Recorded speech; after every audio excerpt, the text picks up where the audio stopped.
intervenciones. En algún momento podremos difundir en dónde estarán disponibles, presumo en YouTube, por lo menos.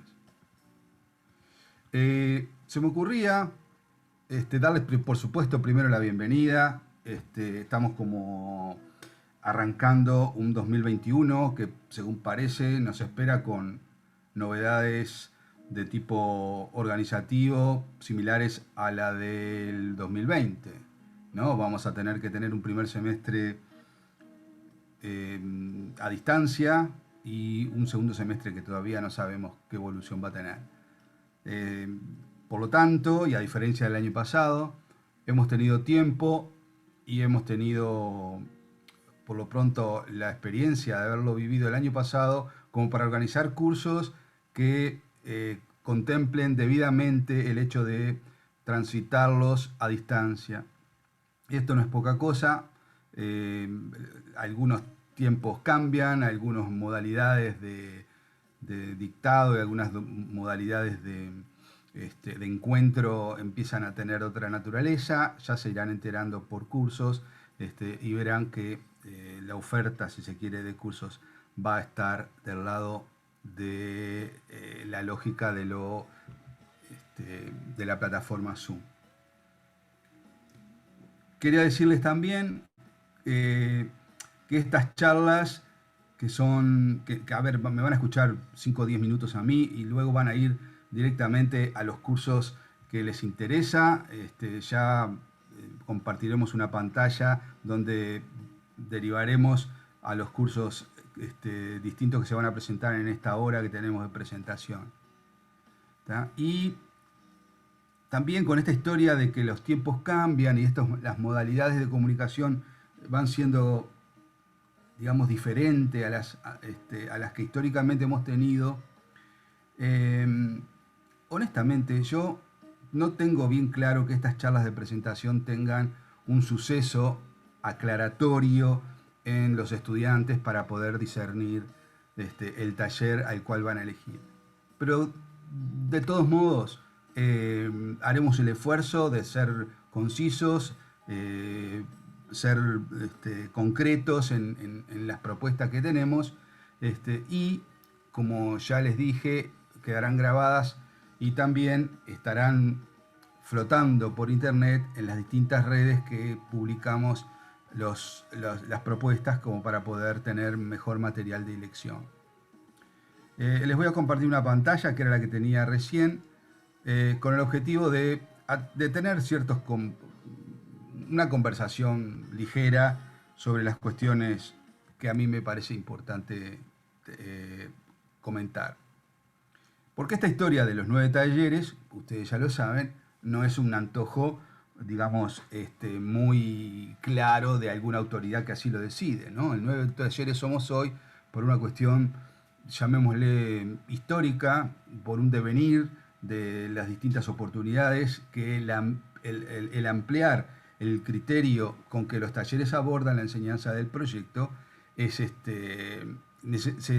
se ha ido determinando y dimensionando a este número. No sé si el mejor número, tal vez haya un mejor número para las distintas propuestas, pero es importante recalcar que los talleres tenemos diferencia, y las diferencias son fundamentalmente no los docentes, como dice ahí el texto que yo puse.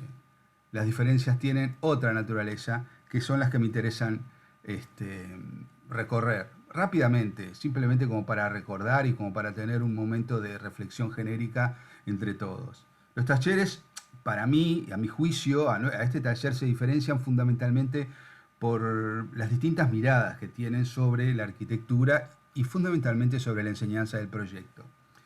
¿Esto es posible de ser así? Sí, por supuesto que es así.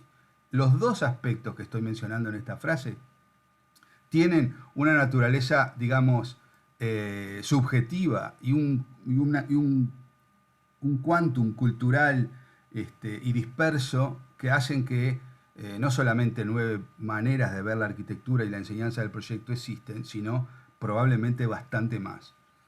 ¿Esto es importante? Bueno, es importante reconocer que el universo del conocimiento alrededor del proyecto y de la arquitectura es disperso, es bastante variado, es indefinido, Por lo tanto, entender que hay distintas capturas del fenómeno cultural, arquitectónico y de la práctica del proyecto que estén vistos de distintos lugares. Por eso nos interesa hacer esta diferencia y que creo que es importante hacerla.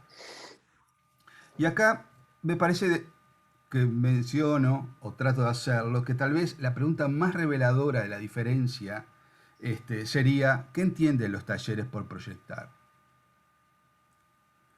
Eh, Parecería como de perogrullo, como se dice habitualmente, o como una cuestión retórica, esto de preguntarse en voz alta qué entiendo que es proyectar. Porque al ser en la acción y la actividad que desarrollamos permanentemente y todos los días, eso queda como instalado en una especie de manto que cubre todas las actividades que ejercitamos en los distintos talleres con el ánimo de explorar, con el ánimo de encontrar. Este, por lo tanto, son pocas las veces que uno se detiene a preguntar qué es proyectar. ¿Tá? Y proyectar es, en definitiva, o mejor dicho, la definición que uno tenga del proyectar o el convencimiento que uno tiene de qué es proyectar, es parte de la clave profunda que hay entre las diferencias de los talleres. ¿Por qué? Y porque tal como entendemos el proyecto es como lo enseñamos. Y tal como entendemos la arquitectura es como la desarrollamos. Estas cosas, que parecen ser como muy simples, en el fondo y en nuestra capacidad de pensamiento y reflexión, son las que permiten abrir las distintas puertas del mejoramiento de nuestra capacidad. ¿Tá? Porque la calidad de nuestro pensamiento, aquí está planteado en esta frase, la calidad de nuestro pensamiento radica en la calidad de nuestras preguntas. Entonces, el crecimiento del proyecto, sabiendo todos que el proyecto es esa capacidad de involucrar en un sinfín de factores el entendimiento de un determinado fenómeno al cual identificamos eventualmente como problema o eventualmente como evolución o como estrategia de desarrollo de una transformación que nos interese, entendiendo el proyecto en esos ámbitos, es que nos interesa y que es fundamentalmente intelectual, es que nos interesa tener con claridad eh, asumido que la sofisticación de nuestra capacidad de preguntar es de alguna manera el reflejo de nuestra capacidad de reflexionar. Esto es, a ver, parte del crecimiento y es eventualmente el área de la reflexión la que más importa en el momento de estar creciendo arquitectónicamente, o mejor dicho, en la carrera que ustedes están desarrollando, la capacidad de reflexionar. Y entonces, como entendemos que la reflexión forma parte absolutamente inseparable de la buena factura de la arquitectura, porque el proyecto es quien dirige la capacidad de desarrollar arquitectura, en ese lugar cabe hacernos algunas preguntas que yo le he llamado algo así como preguntas existenciales para el desarrollo del crecimiento del estudiante, ¿no? Y entonces aquí las planteo, no las voy a mencionar, solamente con el ánimo de hacer una especie como de conciencia de parte fundamentalmente del estudiante, porque estas son las mismas preguntas que nosotros nos hacemos para diseñar los cursos. ¿Tá? Y nos interesa llevar adelante este tipo de reflexión ordenadamente, conscientemente y motivantemente, ¿no? Digo, entender que uno está creciendo en su capacidad de proyectar no es solamente entender que uno maneja más arquitectura como información y más capacidad de entender la arquitectura como mecanismo de funcionamiento, sino más capacidad de reflexión y más capacidad de integrar el problema del proyecto al problema general que siempre se tiene por delante, que va más allá de la propia arquitectura y se involucra con aspectos de corte más social, de conciencia ecológica, de sensibilidad sobre las diferencias y las desigualdades que existen aún en la ciudad, tanto sea para las cuestiones de lectura privada como las cuestiones de lectura pública. Entonces, esta serie de preguntas que estoy planteando, que van como siendo cada vez más complejas, siempre están tratando de hacer conciencia en los estudiantes de cómo es que esto viene creciendo en mí y qué capacidad está teniendo el proceso de aprendizaje de hacerme cada vez más maduro y cada vez más fuerte en este acto de proyectar. Las propuestas que tenemos en el taller tienen que ver fundamentalmente con esto, con la capacidad de crecer, con la capacidad de madurar sobre la mirada que uno tiene de la arquitectura, su condición de instrumental de transformación, su capacidad de ser el vehículo de nuestra rebeldía y de nuestra intención de cambio sobre los sistemas estatuidos que queremos revolucionar. Pero la arquitectura, como acá bien lo dice, ¿es acaso la única fuente que tenemos de conocimiento para la disciplina? No, no es.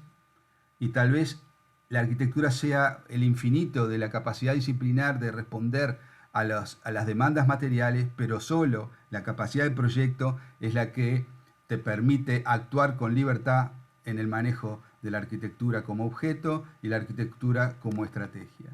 Y acá les dejo un pequeño cuestionario que está bueno tratar de sentir y lo recorro con ustedes, que es una especie como de autodiagnóstico sobre la condición en la cual hoy ustedes están posicionados en esto de crecimiento, ¿no? ¿Han tenido ustedes la sensación de crecimiento en esta cuestión del proyecto? ¿Han logrado tener un atisbo de entender los límites de los problemas que nos enfrentamos? ¿Reconocemos cuáles son las partes que van conformando los problemas que tenemos? ¿Estamos teniendo conciencia de que el proceso de involucramiento con la cosa de resolver arquitectura y construir proyecto es una lógica procesual que se reconoce como tal en el crecimiento del tema? ¿Gozo por el trabajo que esto me produce? ¿Hay esa sensación de mariposas en el estómago cada vez que nos enfrentamos a problemas nuevos en la faz proyectual? Y por último, algo que todo el mundo puede reconocer, aunque por lo general las experiencias son como denostadas por el esfuerzo, ¿hay un clímax en el momento de la entrega? Esa es una pregunta trascendente. ¿Es un momento donde realmente yo estoy entregando una parte de mi existencia en la solución arquitectónica que yo he descubierto? Bueno, creo que estos tópicos son, a mi juicio, los que nos dan señales sobre cómo es que estamos creciendo. El taller quiere invitarlos a seguir creciendo, seguir visualizando las fortalezas que vamos adquiriendo como seres humanos y como partes del ecosistema que nos toca compartir, con la responsabilidad que eso implica, con la sensibilidad que eso implica. Así que bienvenidos a todos una vez más. Espero que escuchen atentamente los cursos que pueden involucrarlos. El taller es este colectivo que ustedes visualizan. El taller es el lugar donde todas estas preguntas y este esfuerzo por construir personas mejores y profesionales más activos y más inteligentes llevamos adelante. Porque en esto de construir las capacidades individuales de cada uno va un poco la razón de ser de este taller y la razón de ser de todos los talleres. Así que bienvenidos una vez más y nada, que los veamos pronto en los cursos que les vamos a ofrecer. Quedan libres para transitar. No sé si están difundiendo los distintos Zoom